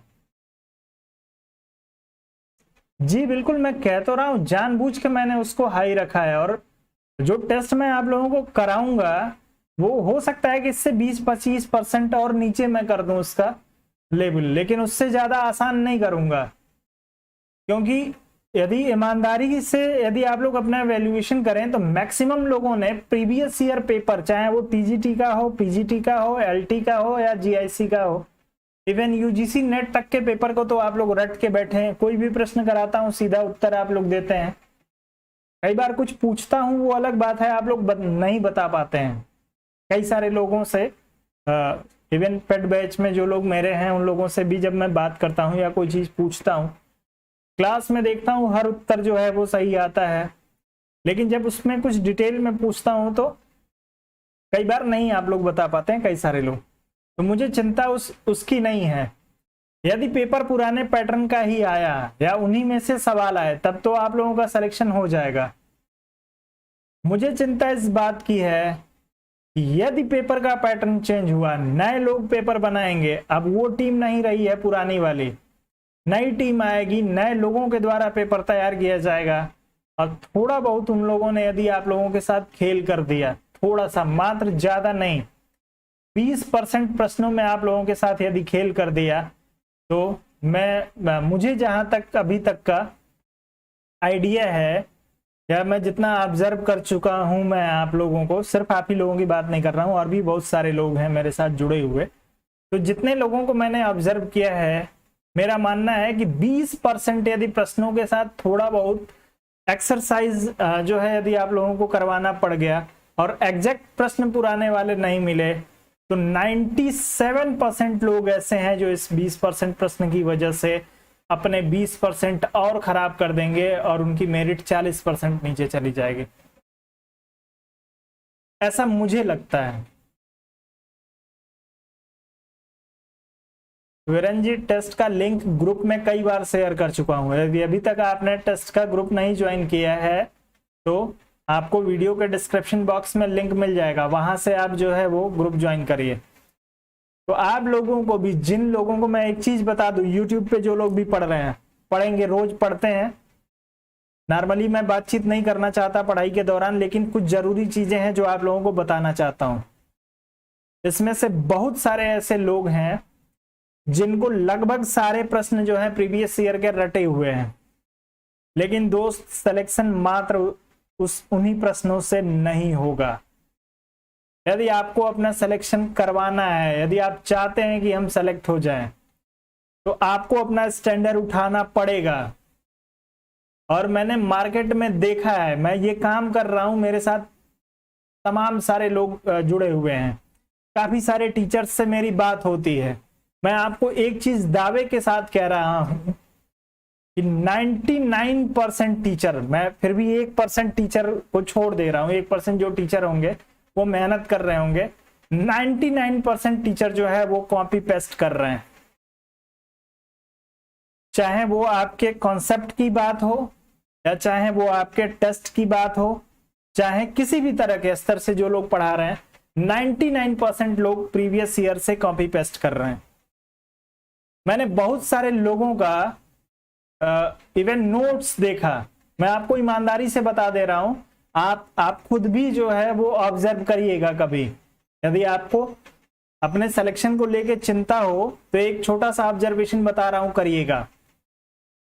जो भी मार्केट से जो आप जो नोट्स खरीद के ले आए होंगे, या चाहे आपने जो नोट्स बनाया होगा, एक बार आप जो है वो घटना चक्र लेके बैठिएगा, या आप जो है यूथ कंपटीशन लेके बैठिएगा और उनके प्रश्नों का क्रम देख लीजिएगा, और अपने नोट्स में जो आपने लिखा हुआ है स्टेटमेंट वगैरह, या जैसे भी आपने नोट्स लिखा हुआ है उस नोट्स को देख लीजिएगा। चैप्टर वाइज बस देखने का प्रयास करिएगा। मैं ये आप लोगों को दावा करता हूं, मेरा 75% से ज्यादा, मैं आपको गारंटी दे रहा हूं कि 75% से ज्यादा नोट्स में आपको एज इट इज जो प्रीवियस ईयर पेपर के जो प्रश्न पूछ लिए गए हैं उन्हीं के साथ नोट्स तैयार करवा दिया गया है आपको। ये मैं आपको डराने के लिए नहीं कह रहा हूं, ये मैं किसी भी टीचर की बेइज्जती करने के लिए या किसी को अंडर एस्टिमेट करने के लिए नहीं कर रहा हूं। और एक चीज मैं बता दूं, ये जितने सारे टीचर ये कर रहे हैं, चाहे वो ऑनलाइन आप पढ़ते हो, ऑफलाइन पढ़ते हो, वो ऐसा क्यों कर रहे हैं इसका भी कारण जान लीजिए।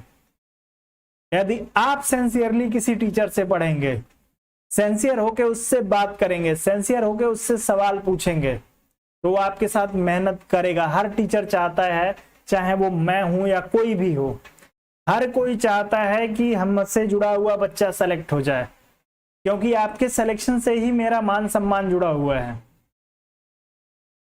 लेकिन फिर भी 10 दिन 15 दिन लोगों के साथ मेहनत करने के बाद से हर टीचर को ये लग जाता है कि ये अपने आप में ज्ञानी है, इनको कुछ सिखाने की जरूरत नहीं। और जैसे ही टीचर के दिमाग में ये बैठ जाता है, ये कॉपी पेस्ट का काम जो है टीचर शुरू कर देता है। और मार्केट के 99% टीचर, चाहे कोई भी छोटा बड़ा टीचर हो, कॉपी पेस्ट कर रहा है, इसके अलावा कुछ नहीं कर रहा है। तो इस चीज को आप लोग ध्यान रखिएगा। मैं किसी टीचर की नाम नहीं ले रहा हूं, और ठीक रहेगा आप लोग भी, आप किसी भी टीचर से पढ़ते हो, कोई भी टीचर आपको अच्छा लगता हो, किसी का नाम लिखने की जरूरत नहीं है। इन सब चीजों को थोड़ा सा, नहीं तो कल से आप लोग मुझे विवाद का मुद्दा बना देंगे, और मैं वो नहीं चाहता। तो कभी कभी आप लोगों को ईमानदारी से, जो लोग पढ़ रहे हैं, जिनको चाहिए सिलेक्शन, मैं आपसे कह रहा हूं, मैं रोज रोज बात नहीं करता हूं, मैं नहीं कहना चाहता, मैं नहीं छेड़ना चाहता आप लोगों को, लेकिन यदि आप सिलेक्शन अपना चाहते हैं, थोड़ा सा अपने मस्तिष्क का प्रयोग करिए। चलिए, नीलेश जी पूछ रहे हैं, सर आप किस ऐप पर पढ़ाते हैं? नीलेश जी, मेरा खुद का अपना एप्लीकेशन है, मेरे संस्थान का। चले भैया, व्यक्तिवाद व समाजवाद में किस प्रकार का संबंध है? आपको इसमें से परस्पर सहयोग का है, आदान प्रदान का है, परस्पर मिलन का है, या परस्पर विरोध का है? 40 नंबर प्रश्न के लिए जितने सारे लोगों ने जो है चौथे विकल्प का चुनाव किया होगा, उन सभी का उत्तर बिल्कुल सही हो जाएगा। व्यक्तिवाद जो चाहता है वो व्यक्ति को अधिकतम स्वतंत्रता, व्यक्ति के कार्यों में राज्य का हस्तक्षेप नहीं चाहता है। वहीं समाजवाद जो है वो राज्य का हस्तक्षेप चाहता है और नियंत्रण राज्य के पास रहने देना चाहता है। तो आप सभी लोगों का उत्तर जो हो जाएगा वो बिल्कुल चौथे विकल्प के लिए सही होगा। जो लोग चौथे विकल्प की बात करेंगे, आप सभी लोग इसमें चौथे विकल्प के साथ जाइएगा। आगे बढ़ेंगे। चले, अभी फिलहाल जो है कोई एक्टिव बैच इस समय ऐसा नहीं है जिसमें आपको एडमिशन दिया जा सके। जो भी बैच हैं लगभग कंप्लीट हो गए हैं। तो अब एक इंटरनेशनल रिलेशन का अभी ये क्लास स्टार्ट होने वाली है, उस वो बचा हुआ है, मैं अपनी व्यस्तता के कारण नहीं कर पा रहा हूँ। तो जो लोग इंटरनेशनल रिलेशन वाले हैं वो लोग, आप लोग ऐसा ना सोचिएगा कि सर ने पढ़ाया नहीं और भाग गए, ऐसा नहीं है। आने वाले 1-2 दिन में आप लोगों की इंटरनेशनल रिलेशन की भी क्लास जो होगी वो शुरू हो जाएगी, वो कंप्लीट करूंगा मैं आपको। मार्क्स का संबंध मुख्यतः निम्न में से किस वर्ग से है? पूंजीपति, सैनिक, श्रमिक और उत्पादक, चारों में से एक को चुनिए। और मैं ईमानदारी से मैं आप लोगों को बताऊं, यूट्यूब पे मुझे लगभग 500 के आसपास, 450 से 500 के बीच में मैंने आप लोगों को क्लास कराई होगी। राउंड फिगर में मैं 500 में मान रहा हूं, सारी क्लासेस मिला दूं तो 500 क्लास मैंने आप लोगों की पॉलिटिकल साइंस की कराई है। एक जो मेरा ऑब्जर्वेशन है वो मैं आपको बता रहा हूं, जब भी मैं कुछ नया करना चाहता हूं, कुछ नए प्रश्नों को आप लोगों को कराना चाहता हूं, होता क्या है कि आप लोगों की संख्या जो है वो 50% तक गिर जाती है। जब भी मैंने आप लोगों को कुछ नया बताने का, कुछ समझाने का प्रयास किया है, कुछ नया देने का प्रयास किया है, मैंने ये देखा है। तो जैसे मैं महसूस करता हूं, हर आदमी जो है यूट्यूब पे, आपको पता है कि यूट्यूब पे सब्सक्राइबर और व्यूअर का पूरा खेल है। तो जैसे ही किसी टीचर को लगेगा कि बच्चे हमको छोड़ के जा रहे हैं, वैसे ही टीचर जो है वो वही करेगा जो आप चाहते हैं। चलिए, मार्क्सवाद का संबंध मुख्यतः निम्न में से किस वर्ग से है? पूंजीपति, सैनिक, श्रमिक और उत्पादक में से किसी एक को चुनिएगा। 41 नंबर प्रश्न के लिए उत्तर करिए। चलें, तो मार्क्सवाद का संबंध जो है, मुख्य संबंध जो है वो श्रमिक वर्ग से है। इन्हीं को जो है वो क्या करना चाहते हैं, या सुदृढ़ बनाना चाहते हैं। पूंजीवादियों के ये विरोधी हैं। चलें, उत्तर तीसरे विकल्प के लिए आपका सही हो जाएगा। क्या है भैया, ये विकल्प का है आप लोग चुन रहे हैं, मुझे नहीं समझ में आया। मुख्यतया संबंध आपसे पूछा गया है भैया, श्रमिकों के का समर्थन करता है। आगे बढ़ते हैं, अगले प्रश्न पे चलेंगे। सर्वाधिकार में व्यक्ति की अपेक्षा निम्नलिखित में से किसे अधिक महत्व दिया जाता है? समाज को, राष्ट्र को, राज्य को या संसार को? चारों में से एक को चुनिए।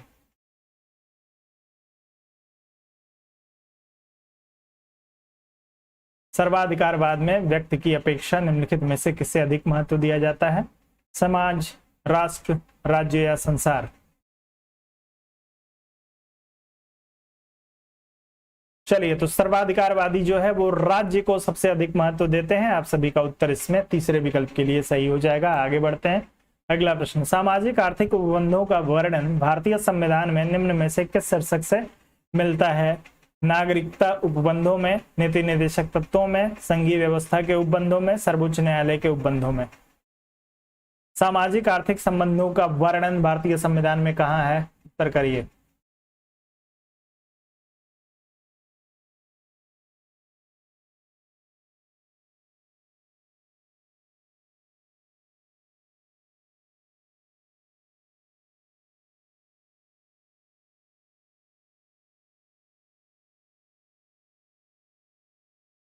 चलें भैया, तेजी से उत्तर करिएगा। तो राज्य के सामाजिक आर्थिक उपबंधों का उल्लेख आपको डीपीएसपी में मिलेगा। कहाँ मिलेगा? तो 36 से 51 के बीच में मिलेगा। तो जो लोग इसमें बात कर रहे होंगे दूसरे विकल्प की, उन सभी का उत्तर बिल्कुल सही हो जाएगा। अगला दिया हुआ है, जस्टिस शब्द जस से निकला है। जस का संबंध निम्नलिखित में से किस भाषा से है? अंग्रेजी से है, फ्रांसीसी से है, लैटिन से है या इंग्लिश से है? किसी एक को चुनिए।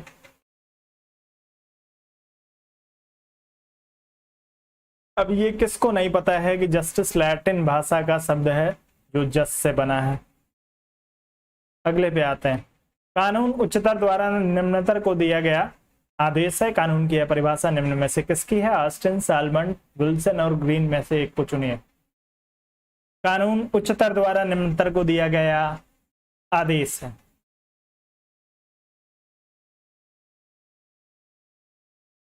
जो लोग अभी तक मेरे साथ जुड़े हुए हैं, आप लोग स्वयं देखिए कि अभी तक मैंने आप लोगों से कोई अनावश्यक बात नहीं की, फालतू बातचीत नहीं मैंने की, लेकिन फिर भी जो है 10-12 लोग क्लास छोड़ के चले गए।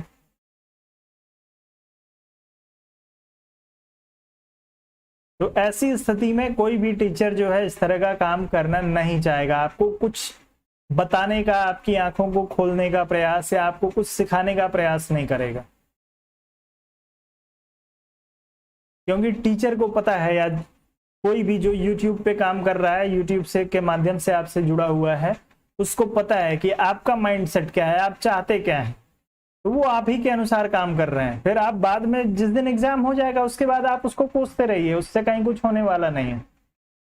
कानून उच्चतर द्वारा निम्नतर को दिया गया आदेश है। कानून की परिभाषा निम्न में से किसने दी थी? ऑस्टिन, सालमन, विल्सन और ग्रीन में से किसी एक को चुनिए। 45 नंबर प्रश्न के लिए जो लोग इसमें ऑस्टिन की बात कर रहे होंगे उन सभी का उत्तर बिल्कुल सही हो जाएगा। ए विकल्प के साथ ही आप लोग जाइएगा।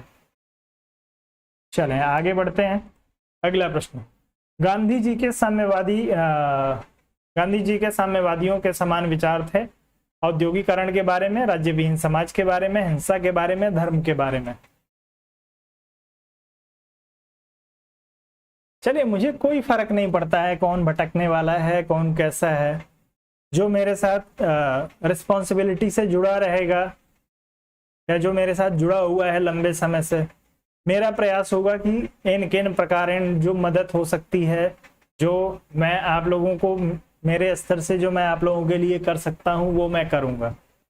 वो मेरा काम है। बाकी लोगों का काम बाकी चीजें हैं। मैं इतने दिनों से रटते लगभग 1.5 साल से ऊपर हो गया कि शेयर करिए, आप लोग ये करिए वो करिए। किसी के कहने से कुछ नहीं होता है। चलिए, साम्यवादियों के समान विचार औद्योगिकरण के बारे में, राज्य विहीन समाज के बारे में, हिंसा के बारे में या धर्म के बारे में। चलें, तो साम्यवादियों के जैसे जो है वो राज्य विहीन समाज के बारे में इनका विचार है। बिल्कुल अराजकतावादी कहे जाते हैं। उत्तर बिल्कुल जो होगा वो सही हो जाएगा। कई सारे कारण हो सकते हैं, किसी का नेट भी खत्म हो सकता है, कुछ भी हो सकता है। मैं किसी भी संभावना को खत्म नहीं कर सकता, इतना विद्वान नहीं हो गया हूं कि यहाँ से बैठे बैठे सब कुछ जान लूं। अगला दिया है, अधिकारों के ऐतिहासिक सिद्धांत की मूल विशेषता है। अधिकार प्राकृतिक रूप के होते हैं। अधिकार राज्य की देन है, अधिकार समाज की देन है, राज्य परंपराओं की देन है। ऐतिहासिक सिद्धांत की मूल विशेषता आपको बतानी है। चलें, 47 नंबर प्रश्न के यदि आप बात करेंगे, ऐतिहासिक सिद्धांत जो है वो परंपराओं प्रथाओं के माध्यम से जो है वो कालांतर में विकसित हुआ सिद्धांत है। इसलिए आपका उत्तर जो होगा चौथे विकल्प के लिए बिल्कुल सही हो जाएगा। आगे बढ़ते हैं। ऐसे संविधान जो है सामान्यतः लिखित रूप में नहीं पाए जाते हैं, जिसका एग्जाम्पल जो है, सटीक एग्जाम्पल आपको ब्रिटेन में मिलेगा। अगला दिया, निम्न में से कौन सा तत्व यानी कौन तत्व राज्य को अन्य समुदायों या संगठनों से अलग करता है? भूभाग, प्रशासन, संप्रभुता या जनसंख्या। अन्य समुदायों से अलग करने वाला तत्व कौन सा है भैया?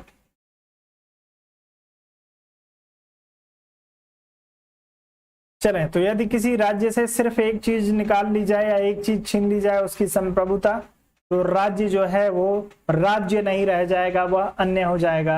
या यही प्रश्न घुमा के पूछा जाता है, तब आपसे पूछा जाता है कि राज्य के लिए सबसे अनिवार्य तत्व क्या है, या किसी भी समूह को राज्य कहने के लिए, किसी भू क्षेत्रीय समूह को राज्य कहे जाने के लिए सबसे अनिवार्य शर्त क्या है?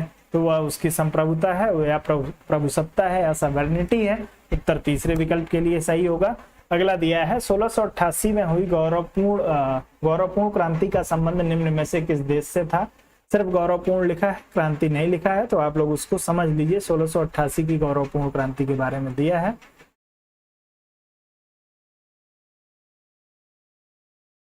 चलें, फ्रांस में, अमेरिका, जर्मनी और इंग्लैंड, किसी एक का चुनाव करिएगा। यह किस तरह की क्रांति थी? आप लोग एक बार तेजी से उत्तर करेंगे। इंग्लैंड तो सब लोग चुन लेंगे। गौरवपूर्ण क्रांति का संबंध जो है वो 1688 में इंग्लैंड से है। इसे रक्तहीन क्रांति कहा जाता है। तो जब यह रक्तहीन क्रांति थी तो यह क्रांति का स्वरूप कैसा था? आर्थिक क्रांति थी, राजनीतिक क्रांति थी, सामाजिक क्रांति थी, धार्मिक क्रांति थी? किस तरह की क्रांति की श्रेणी में इसको रख सकते हैं? रक्तहीन क्रांति, तो इसका नाम दिया गया। क्यों दिया गया? क्योंकि यह जो है वो सिर्फ विचारों के स्तर पे लड़ी गई थी। मैं आपसे पूछ रहा हूं जो विकल्प मैंने आपको दिया उसमें से बताइए। रक्तहीन क्रांति मुझे भी पता है। चलें, एक बार प्रश्न पूछा हुआ है यूजीसी या पीजीटी में ही पूछा है या टीजीटी में पूछा है, मुझे ध्यान नहीं है, अब इतना ध्यान नहीं रहता कि कौन सा प्रश्न कहाँ पूछा हुआ है, लेकिन प्रश्न आपसे पूछा हुआ है। आप लोग कभी किताब खोलिएगा तो देखिएगा। इसे जो है वो धार्मिक क्रांति भी कहा जाता है, ध्यान रखिएगा। धार्मिक प्लस राजनैतिक, धार्मिक और राजनैतिक क्रांति के रूप में जो है 1688 की इंग्लैंड की गौरवपूर्ण क्रांति को जाना जाता है। चौथा विकल्प जो हो जाएगा बिल्कुल सही हो जाएगा। आर्थिक नहीं राकेश जी, धार्मिक और राजनीतिक कहा जाता है। ठीक है,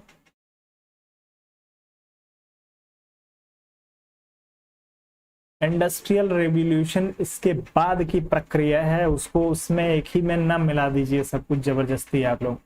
राज्य की उत्पत्ति का कौन सा सिद्धांत काल्पनिक नहीं है आपको बताना है। दैवीय सिद्धांत, शक्ति सिद्धांत, ऐतिहासिक सिद्धांत या सामाजिक समझौते का सिद्धांत। कौन सा सिद्धांत जो है वो काल्पनिक नहीं है? 50 नंबर के लिए उत्तर करिए। चलें, तो जो लोग ऐतिहासिक सिद्धांत की बात कर रहे होंगे यह जो हो जाएगा बिल्कुल सही हो जाएगा। दैवीय सिद्धांत, शक्ति सिद्धांत या सामाजिक समझौते का सिद्धांत यह किसी व्यक्ति विशेष के मस्तिष्क की एक उपज है, पहले कल्पना किया गया और वैसे जो है राज्य को वास्तविकता में स्थापित करने का प्रयास किया गया। लेकिन ऐतिहासिक सिद्धांत जो है वो कालांतर में किसी देश या जनता के एक समूह के द्वारा उसकी जो परंपराएं, प्रथाएं या जो उसके द्वारा किए गए कार्य हैं उससे जो है वो कालांतर में विकसित होकर बना सिद्धांत जो है ऐतिहासिक सिद्धांत। यह काल्पनिक नहीं कहा जा सकता है क्योंकि यह धीरे धीरे समय के साथ लोगों के साथ विकसित हुआ है। उत्तर आपका तीसरे विकल्प के लिए सही होगा। अगला दिया है महात्मा गांधी भारतीय राष्ट्रीय कांग्रेस के अध्यक्ष कब चुने गए थे? 1921, 24, 31 और 38 में से किसी एक को चुनिए और तेजी से उत्तर करिए।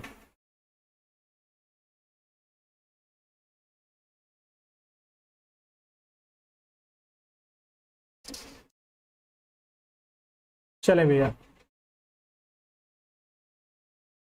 इस स्थान पे स्थान का भी नाम बता दीजिए। चलिए, बहुत ही बढ़िया। तो जो लोग 1924 की बात कर रहे होंगे, बेलग्राम अधिवेशन जो है इसे कहा जाता है या बेलगांव अधिवेशन के नाम से आप सभी लोग जानते हैं। 1924 में जो है मात्र एक बार जो है महात्मा गांधी जी आपके भारतीय राष्ट्रीय कांग्रेस के अध्यक्ष बने और 1924 के बेलगांव अधिवेशन में ही बने थे। तो उत्तर आपका बिल्कुल सही हो जाएगा। आगे बढ़ते हैं। अगला प्रश्न दिया है जिसे जीना है उसे युद्ध करना होगा, यह कथन किसका है? जीने के लिए युद्ध आवश्यक है, ऐसा कौन मानता है भैया? सिकंदर महान, मुसोलिनी, माओ त्से-तुंग और हिटलर में से किसी एक को चुनिएगा। जिसे जीना है उसे युद्ध करना होगा।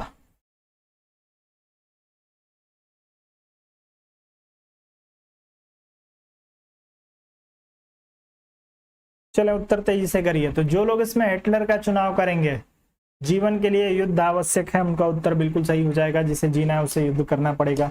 समय पूरा हो गया है लगभग आप लोगों का, तो हम लोग 5 मिनट में जो है मुश्किल से 10 प्रश्न और बचे हैं, उनको 5 मिनट के अंदर करेंगे। तेजी से उत्तर करिएगा आप लोग। निम्नलिखित में से किस भारतीय राष्ट्रवाद का किसने भारतीय राष्ट्रवाद का मसीहा और आधुनिक भारत का जनक किसे कहा गया है भैया? जयप्रकाश नारायण, रविन्द्रनाथ टैगोर, राजा राम मोहन राय और जवाहरलाल नेहरू। किस व्यक्ति को जो है आधुनिक भारत का राष्ट्रवाद का मसीहा और आधुनिक भारत का जनक किसे कहा गया? तेजी से उत्तर करेंगे।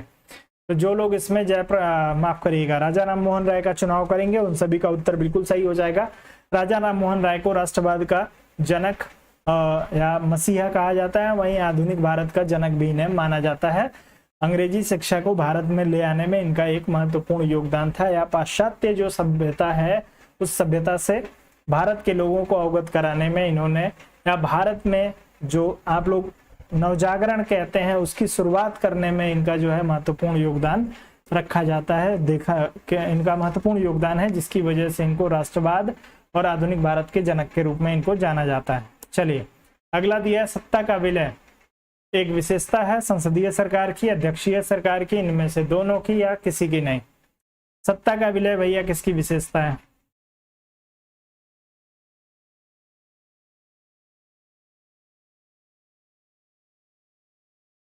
चलें, तो सत्ता का विलय संसदीय सरकार की, क्या सोचना है ऐसे प्रश्न के लिए? फॉरवर्ड ब्लॉक के संस्थापक के लिए उत्तर करिए। चलें, इसमें आप लोगों को बस ईयर बता देना है कि फॉरवर्ड ब्लॉक की स्थापना किस ईयर में हुई थी। सुभाष चंद्र बोस तो सबको पता होगा, ईयर बता दीजिए। फॉरवर्ड ब्लॉक की स्थापना सुभाष चंद्र बोस के द्वारा किस वर्ष में की गई है, बस मुझे इतना जानना है। चले, बहुत ही बढ़िया। तो जो लोग इसमें बात कर रहे होंगे 3 मई या 3 मई 1939 में सुभाष चंद्र बोस के द्वारा फॉरवर्ड ब्लॉक की स्थापना की गई है। आगे बढ़िए। मार्क्सवाद को युग का भ्रम या युगों का भ्रम किसने कहा था? लास्की, पापर, एरन और एक्टन में से किसी एक को चुनिए। युग का भ्रम मार्क्सवाद को,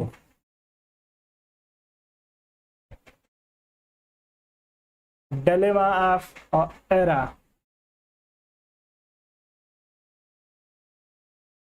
चलें, युग का भ्रम मार्क्सवाद को किसने कहा? तो जो लोग इसमें भैया लॉर्ड एक्टन की बात कर रहे होंगे उन सभी का उत्तर बिल्कुल सही हो जाएगा। एक्टन महोदय ने जो है वो युग का भ्रम मार्क्सवाद को कहा था। डी विकल्प के लिए आप सभी का उत्तर बिल्कुल सही है। आगे बढ़िए। चलें, संविधान प्रारूप समिति के अध्यक्ष डॉक्टर BR अम्बेडकर ने किस अनुच्छेद को संविधान का हृदय एवं आत्मा कहा है? चलिए, तो आपको बता देता हूं, अनुच्छेद 32 को जो है अम्बेडकर संविधान का हृदय या आत्मा इसे मानते हैं। और एक चीज ध्यान रखिएगा, यदि आपसे विकल्प में अनुच्छेद 32 और प्रस्तावना दोनों दिया हो, ध्यान रखिएगा, प्रस्तावना को भी जो है वो संविधान की आत्मा कहा जाता है। सामान्यतः जो है वो अधिकतर लोगों का मत था कि प्रस्तावना ही जो है, अभी अधिकतर कहने का मतलब ये है संविधान सभा में जो लोग थे उनमें से अधिकतम लोगों का मानना था कि प्रस्तावना ही जो है वो संविधान की आत्मा है। लेकिन चूंकि आपके संवैधानिक उपचार का अधिकार अनुच्छेद 32 में दिया गया था और इसके जो है वो सबसे बड़े समर्थक जो है वो BR अम्बेडकर थे, इसलिए अम्बेडकर महोदय ने कहा कि नहीं भैया, हमारे अनुसार यदि हमसे आप पूछेंगे तो हम अनुच्छेद 32 को जो है वो भारतीय संविधान की आत्मा के रूप में स्वीकार करेंगे, क्योंकि किसी के साथ यदि अन्याय हो रहा है तो इसी के माध्यम से उसे न्याय मिल सकता है। तो अंबेडकर के अनुसार यदि पूछा जाए तभी आप अनुच्छेद 32 का चुनाव करिएगा, अन्यथा आप प्रस्तावना का ही चुनाव सदैव करेंगे। जब तक प्रश्न में आपको डॉक्टर अंबेडकर न दिया हो तब तक अनुच्छेद 32 का चुनाव न करिएगा, मेरा सुझाव है। अगला प्रश्न, निम्नलिखित में से किसे आधुनिक मनु कहा जाता है? भैया, आधुनिक मनु कहा जाता है राजेंद्र प्रसाद, BN राव, महात्मा गांधी या डॉक्टर अंबेडकर। चारों में से एक को चुनिए। 60 नंबर प्रश्न के लिए उत्तर करिएगा। चले, आधुनिक मनु भी जो है आपके डॉक्टर अंबेडकर को ही कहा जाता है। उत्तर आपका बिल्कुल सही हो जाएगा जो लोग इसमें चौथे विकल्प के साथ जाएंगे। चले, आगे बढ़ जाएं।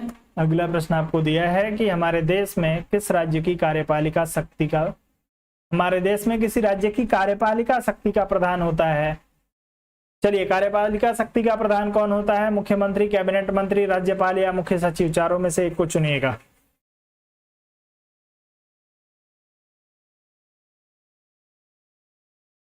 किसी राज्य की कार्यपालिका शक्ति, चलें, तो कार्यपालिका शक्ति किसमें निहित होती है? आपके राज्यपाल में होती है, राज्य के संदर्भ में जब पूछा जाए। बहुत ही बढ़िया। और केंद्र की कार्यपालिका शक्ति किसमें निहित होती है? भारत की नागरिकता संबंधी विधान बनाने का प्राधिकार प्राप्त है संसद को, लोकसभा को, राज्यसभा को या राज्य विधान मंडलों को? नागरिकता संबंधी प्रावधान, उत्तर तेजी से करिएगा। चले, बिल्कुल। तो जब केंद्र में पूछा जाए तो राष्ट्रपति का चुनाव करिएगा, राज्य में पूछा जाए कार्यपालिका शक्ति का प्रधान तो आप राज्यपाल का चुनाव करिएगा, कोई कंफ्यूजन नहीं है। चलिए, तो ध्यान रखिएगा कि संविधान में किसी भी तरीके का संशोधन करने का एकमात्र अधिकार जो है वो संसद को है और नागरिकता का प्रावधान आपके संविधान में दिया हुआ है। ठीक है, बिल्कुल। 5 से 11 तक जो है उल्लेख है, नागरिकता के लिए सभी शर्तें दी गई हैं और इसमें कोई भी परिवर्तन करना हो, किसी भी तरह की विधि इसमें बनानी हो, कुछ भी जोड़ना हो, घटाना हो तो संसद को ही जो है अधिकार प्राप्त है और किसी को नहीं। आगे बढ़ते हैं। अगला प्रश्न आपको दिया है, हमारे संविधान के किस अनुच्छेद में पर्यावरण का संरक्षण तथा संवर्धन उपबंधित है? पर्यावरण संरक्षण और संवर्धन जो है किस अनुच्छेद में दिया है? 48, 48 को, 47 और 47 को में से किसी एक को चुनिएगा। 63 नंबर प्रश्न के लिए उत्तर करिए। चलिए, तो जो लोग इसमें 48 को की बात कर रहे होंगे 48A, उन सभी का उत्तर बिल्कुल सही हो जाएगा। आर्टिकल 48A में जो है आपके पर्यावरण संरक्षण तथा उसके संवर्धन की बात जो है वो की गई है। आगे बढ़ते हैं। 48 जो है पशुपालन से जुड़ा हुआ है। बिल्कुल, बहुत ही बढ़िया मणिकर्णिका जी। भारतीय संविधान में सार्वजनिक वयस्क मताधिकार की व्याख्या किस अनुच्छेद में उल्लिखित है? 324, 25, 26 और 27। चलिए, वयस्क मताधिकार भारतीय संविधान में, यानी मताधिकार वयस्कता के आधार पर दिया जाएगा, किस आर्टिकल में कहा गया है? चलें, तो जो लोग इसमें 326 की बात करेंगे उत्तर उनका बिल्कुल सही हो जाएगा। 326 के साथ जाइएगा। अगला प्रश्न आपके लिए है कि प्रत्यक्ष लोकतंत्र में यह व्यवस्था रहती है कि यदि जनता के निर्वाचित प्रतिनिधियों या अधिकारियों का व्यवहार संतोषजनक न हो तो जनता उन्हें पद से हटाकर उसकी जगह एक प्रतिनिधि चुन सकती है। इस पद्धति को कहते हैं प्रत्यावाहन, परिप्रेक्षा, जनमत संग्रह और उपक्रम। चारों में से किसी एक को चुनिए। प्रत्यक्ष लोकतांत्रिक देश स्विट्जरलैंड है और वहां पे किसी भी कैंडिडेट को या किसी भी जो है वो राजनेता को या किसी भी पदाधिकारी को कभी भी उसके पद से यदि जनता को लगे कि भैया ये ठीक से काम नहीं कर रहे हैं तो उनको हटाया जा सकता है। उनके स्थान पे किसी दूसरे व्यक्ति को जो है वो भेजा जा सकता है। भारत में भी इसकी जो है वो लंबे समय से राइट टू कॉल की मांग चल रही है। इसे किस नाम से जाना जाता है आप लोगों को बताना है। चलें, तो जो लोग इसमें प्रत्यावाहन की बात कर रहे होंगे उन सभी का उत्तर ए विकल्प के लिए बिल्कुल सही हो जाएगा। आप इस प्रश्न में ए विकल्प के साथ ही जाइएगा। 65 प्रश्न जो है आज के आपके कंप्लीट हो गए। उम्मीद है आज का सेशन आप सभी को समझ में आया होगा। आप लोगों के लिए कोई भी प्रश्न तो नया नहीं होगा, सारे प्रश्न जो है वो आपको एज इट इज पुराने ही मिले होंगे, लेकिन फिर भी बहुत सारी चीजें